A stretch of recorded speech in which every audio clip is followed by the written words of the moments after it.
وهي وصلنا عند خبز وشاورما.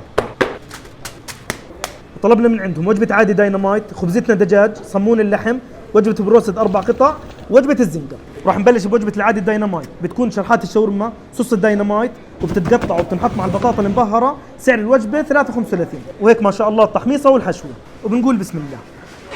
ما شاء الله مش طبيعي، شو نظيفة وزاكية. دور صمون اللحم بينخبز عندهم أول بأول، بتكون شرحات اللحمة مع البندورة والبصل والطحنية، سعرها دينارين ونص. لحم نظيف وطريه معليه، والخبزه عامله شغل كبير. وهاي شاورما الدجاج بخبزتهم، شرحات الشاورما بتنحط بخبزتهم، بعدين متوم ومخلل وبتتخلط، سعرها دينار و60. هاي مبدعين فيها من سنين.